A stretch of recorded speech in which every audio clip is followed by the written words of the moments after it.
going to tie another pike fillet. This time sort of like a general bait fish kind of thing, and this one will be made out of tinsel and craft fur, and it's called Paulies Preyfish. So I have a Sakuma Manta 545 extra here, but any sort of a strong predator type hook will do the job. And I'm using a gel spun, a white gel spun for this one. So we take some crystal here and pull out a bunch of 5-6 fibres or so, and bend it across its middle, split that loop, and then pull one bunch a couple of inches past the other. Will give you a little bit of a taper to your bunch, and tie that out to whatever length you want. Now this is probably about 7-ish inches, I would say. So yeah, so tie that in about 2/3 to 3/4 along its length, and fold back these tag ends here and wrap across that. Now that'll give you extra taper to that central core. So take your super glue and a little bunch on that. So the fillet is predominantly tied out of tinsel, so you've seen me use these spools of tinsel before. So I have a mix of 6 different ones down here. They're all a mix of silver, flat silver, holographic, and also have a sort of a slightly multicolored pearl one and another pearl in among it. So 6 different fibres. I take the end of each one up. As you can see here, we have 6 different things. Grab the whole bunch and then start to wrap it around my hand. Now these are feeding then off the ground. I have the tinsel spools sitting on their ends so that it rolls up off them, and I wrap that round and round my hand until I get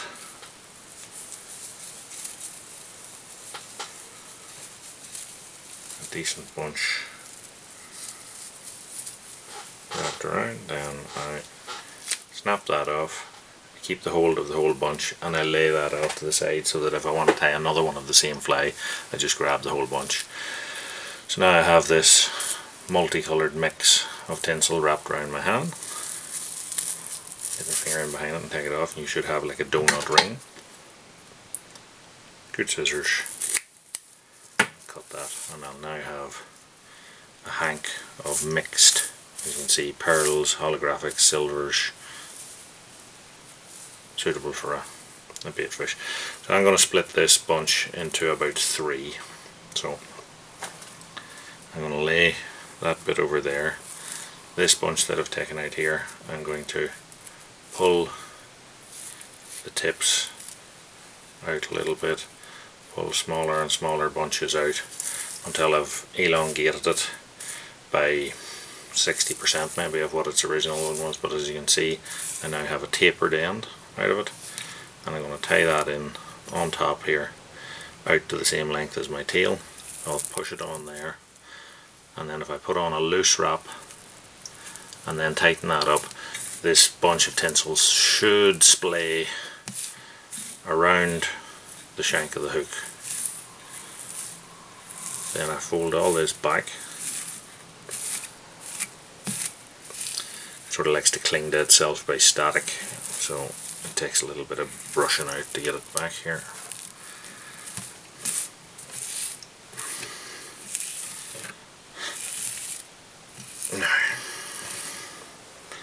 So once I get to there, a little blob of super glue. What that'll do is it'll help fix my tie-ins and make it stronger as well, because we're fishing for pike with teeth, and it just holds these back in position. So this first bunch I want to hold in tightish to give me a central taper core to the tail. So now we're going to travel up the hook a bit. This bit's actually not necessarily if you don't want to do it, but I'm going to take a bit of silver Angelina type fibre here and dub that on just as a ball. Bits of it will stick out the sides and everything, but it just travels me up the shank of the hook a bit. As I said, because you're doing this whole cloaking thing, you don't actually need to do this if you don't want to do it, if you don't have the silver dubbing. But if you're fussy, you can. So, take what was left of our bunch of tinsel that we mixed and split it in two. Leave one half to the side, and then the same as before, I want to take the tips out past itself a little bit, but not as much as previously. So I'm just pulling a few out, but this time maybe only elongating it by 25 or 30% or so of its length. Again, we have a little bit of taper, not as much as previously, and lay that on top and tie it out to 50% or maybe a little bit more of its length. Same as before, let it splay around the hook, and then fold this, separate it all out around like a skirt, and then slide it back.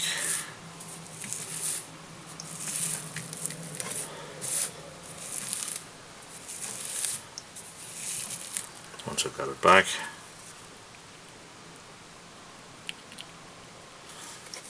super glue it in place,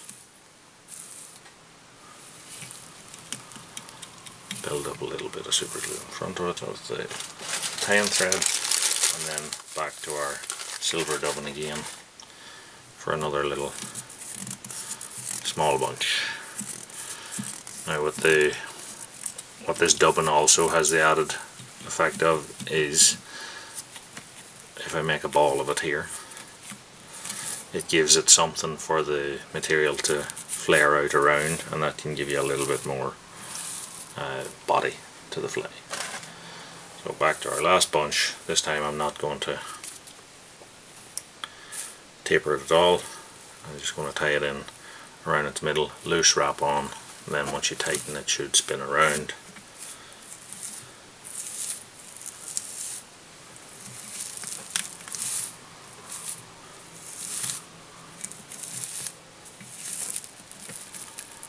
Pull back, and as before, a little bit of super glue.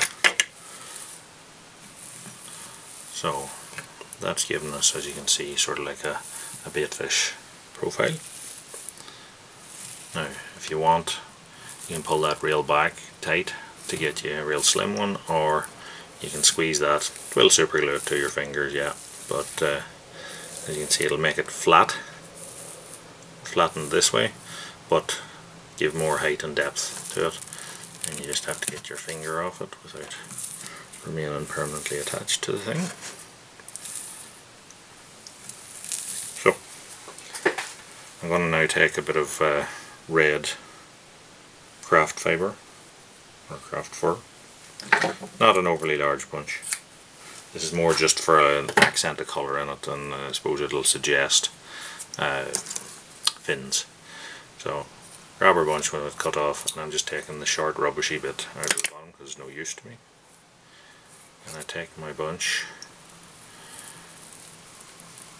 tie it in forwards. You see there's just a little bit sticking backwards here.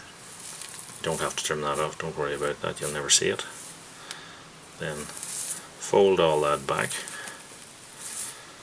wrap it off. So as you can see, we now have like a little reddish collar sort of accent in that. A little bit of super glue. And for the head itself, I'm going to use this. Now this is a rug that I found.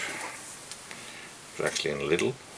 But what you find is that if you buy sort of rugs and fake fur, I suppose it's called faux fur, on eBay or in shops or whatever, if you look for these sort of rugs and pillows and throws and stuff like that, the quality of the craft fur on them is actually far better than the stuff that I think you buy from the fishing shops. So it's certainly more smooth and sort of silky. So I've taken a good bunch out of that, but it has quite a lot of underfur in it. So again, we'll take our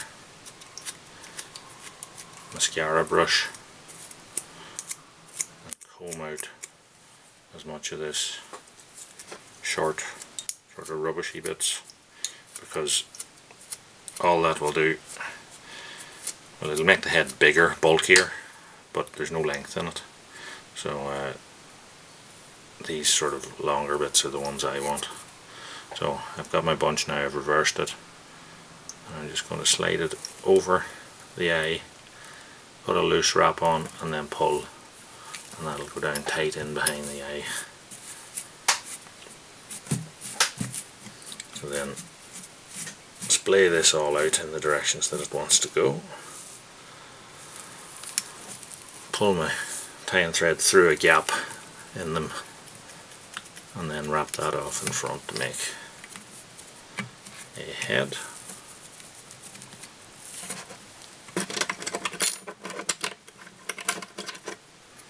And trim off our tying thread. So now take our brush again and just brush through the craft for our head, and that'll get all the fibres laying straight, and you see it's made a real nice smooth sort of a head shape. So now I grab from the front and I slide backwards and hold tight, then run a little blob of super glue around that. Now that is to glue in our tying thread, but also I'm just letting it, as the other bunches, seep just into the start of those materials, and that will hold our head position as tight again as you pull it down. So to finish this fly off, we need to put on eyes, but as I've shown you before, I use Evo Stick serious glue for putting on eyes, but it does not mix with super glue. So that needs to dry before you put on your eyes. So in Blue Peter style, I have one over here that we tied earlier.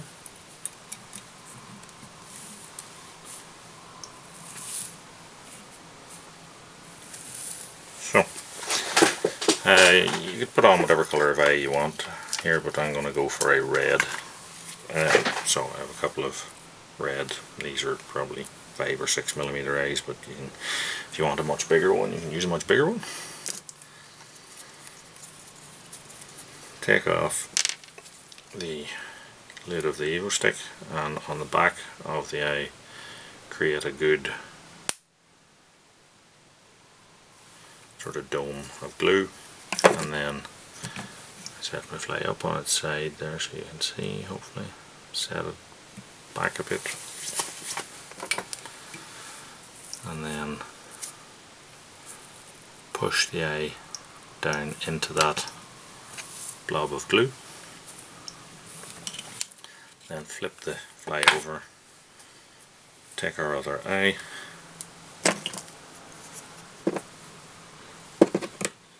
and repeat.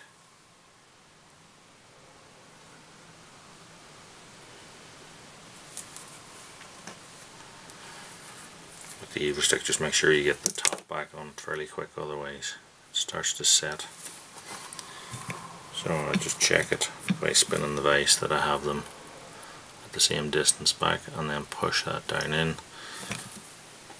It should blob up, and if any of it's a little bit messy, you say just wet your finger with spit and just fold them back.